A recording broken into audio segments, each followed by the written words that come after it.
Welcome to Beer and Politics. We are your slightly inebriated hosts, Ryan, and today we're talking about the language surrounding John McCain's cancer diagnosis. But before we do, quick highlight of the beer. What are we doing? This is Barmy. Yep. Still drinking Barmy from Ballast Point. That's why we are the way we are. Golden ale, brewed with apricot and honey. 12%. Drink up. Delicious.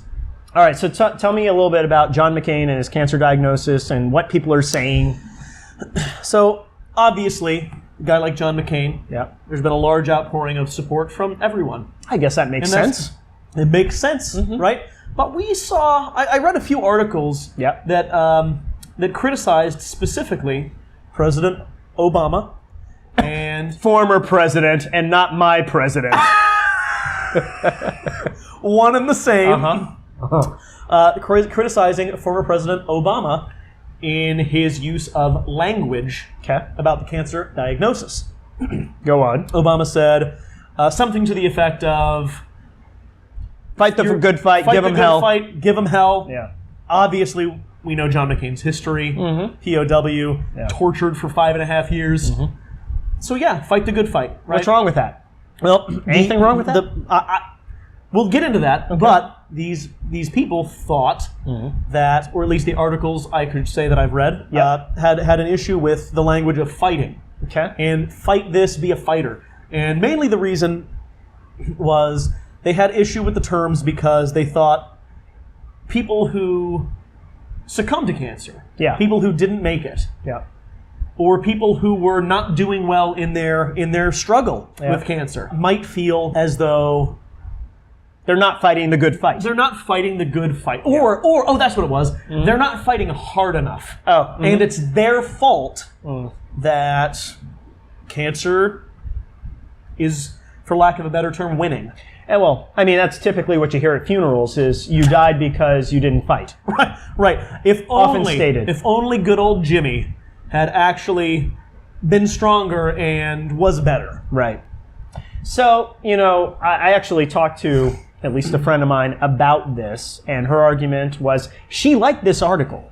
And I feel like I'm actually going slightly political here. Okay. In that I think this is an example of our oversensitivity to political correctness, which actually and by the way, this is kind of right-leaning of me. Okay. If we're doing it, I don't think it's a snowflake reaction per se, but I think it's an issue of people not willing to be honest with how they feel about things. So this overcorrectness or political correctness and this oversensitivity is that people expect you to just kind of guess and anticipate how it is they feel about things. Because here's the deal: we say the words "kill cancer," right? We say the words "eradicate." Yes.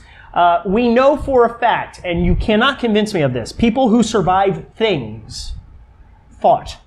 Oh, not just cancer. Yes, just in general. It's the fighting. It is the optimistic outlook. It is the dedication to not giving up. Because we also know when you give up, you die. You give up. You give up. It's acceptance. Or the outcome is what the outcome is, but we know with cancer, if you're not trying to treat it, if you're not trying to live the next day with a passion to destroy this thing, even if it's as simple as going to your treatments, right? Sure. You don't have to be angry. You don't have to be gung-ho. But when you say, I'm done, chances are you're done, right? And I think it is this over political correctness to this. It's right up there with the college kids who want safe places and trigger warnings. It's not that level, because I think those people are just ridiculous. About the worst people on the planet. They're almost Mitch McConnell. They're almost Mitch McConnell, right? But it's this idea that you have to anticipate how I'm going to feel about stuff. When a reasonable person would say, no, it's a fight. You're a fighter. And nobody's ever said you didn't fight hard enough. But we do know if you don't fight, chances are you're going to die. And we like that about you, that you're going to wake up tomorrow. And yeah, it's a little bit selfish. You're going to wake up tomorrow, like for us, to say, fight the good fight, because we want you there. Sure. And maybe you want to give up, right? Maybe you're done. But it's selfish of us, but we're saying, we know, we believe in you. Fight the good fight when you kill the thing. Because realistically speaking, when you are getting rid of cancer, you are killing cancer. You are eradicating cancer cells. And when, and the thing is if you want to give up, if you're done, that's okay. That is it's okay. your life. It's your decision. I actually think... that's why I was saying it was selfish for us to say fight the good fight. But most cases, people at least start off fighting. Sure. And I think if you haven't seen Breaking Bad, it is a spectacular series. Easily some of the best work that's ever been on television. But there is a specific moment when the lead character, Walter White, played by Bryan Cranston, informs his family that he's decided to give up. Yeah. And he is decided that he is done. And that scene is beautiful. The way that they react, and then the way that he explains it. And it makes you think, like, no, okay, if that's what you want, that's fine. Yeah. And that's okay. And seriously, the only person that would ever say, well, he died because he just shit the bed. He didn't give a crap. He didn't fight hard enough. If he'd fought harder, he would have done better. No, that guy's a giant asshole. That's right. And that's why we think Vince Gilligan would love this show. As a Breaking Bad reference. It's You're true. welcome. Old Vinny G.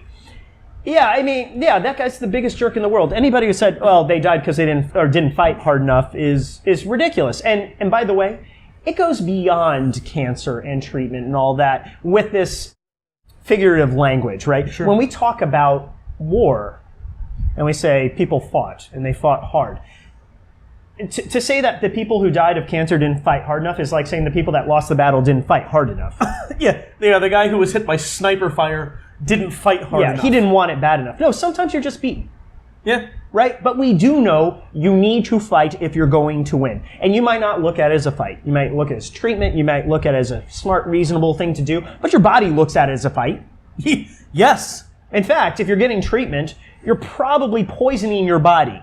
Unless you're just getting the tumor removed. You're poisoning your body with radiation or chemotherapy. That is poison. So why does your white blood cell count matter? Because it fights the bad things in your body. They literally fight it. They literally attack it. Yeah. So you might not like it. And you know what? It's okay if you said, you know what? Today, I don't want the fight analogy. Oh, yeah. I just want you, your support is great. I want you to hug me. I want you to tell me you love me. I want you to tell me you're there for me, whatever I need. Again, that's all fine. But to assume or presume that someone says, hey, fight the good fight, that is unreasonable. Or an insult. Yeah, is ridiculous. And to assume that people who died, that anybody in this world that isn't a massive asshole doesn't, thinks that way or doesn't think that way. It's crazy. I don't remember if it's your bull or... It's got to be your bull. That's a Tommy Boy reference. Okay, so I used two negatives. I used two negatives. So to think that people who use the war analogy, to think that they think you gave up.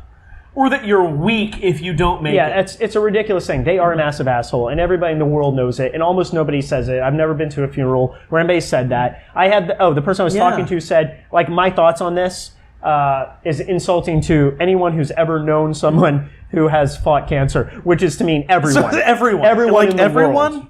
And that's nutty. No. People fight it. Or they don't. But to say, I want you to fight the good fight is not an insult. No. To say, I know you're going to fight the good fight is not an insult. No. To say, I want you to fight and then have you say, I don't want to fight today, for them to not acknowledge that would be an insult. Yes. And because, fight the good fight, even if it's, even if it is selfish, it's selfish because we love you. We do. We do. And we know you're going to until you're done. Until you stop. And you'll let us know. And we'll say, you know what? I'm there for you then. In whatever way you need. Yeah. And the reason I said it's about political correctness, because we seem to have lost this ability to just say how we feel. Like what it is, right? So if you said fight the good fight, we've lost this ability to say, I'm done fighting a good fight. That's not what I need from you today. We instead put the onus on you to expect or to figure it out magically. Instead we say, how dare you, sir, or madam. These articles are unnecessary. They are like propaganda of the left that the right hates. I hate saying that. It sounds No, that it might is. be a bit strong, but it's almost a needless article, right? We just want to be really sensitive all the time and have people mind read what is we should be saying. No, here's the deal. You don't like if you don't like something someone says, say, I don't like that. That's not what I need today. Yeah. No, that's stupid. It doesn't need to be a giant conspiracy. No, it doesn't need to be an article in a paper. I tell you what, you just tell your friend, that's not what I need today. Last round? Cheers, my friend. Yes, sir. Thanks again to Ballast Point, who doesn't sponsor us, but Or Vince Gilligan, who doesn't sponsor us. but they make great television, great beer, Yep. and Subscribe, like, tell your friend. check us out. Don't forget to like and subscribe. That's crucial. That's really important. But we are on iTunes. we're on iTunes, Yep. Stitcher, Yep. and Google Play as a podcast. That's right. Check out our Instagram, too. And remember, you haven't done this yet, and I want you to say hi to Madam Brewmaster. Seriously, That's right. And remember, Eastman, D.C. Eastman, D.C. Oh, he's back on board. There he is. We are a team of 4. Boom. All right. Till next time. Remember, it's just beer. And politics. You can tell by the shirt. Boomtown. Man, back-to-back 12ers.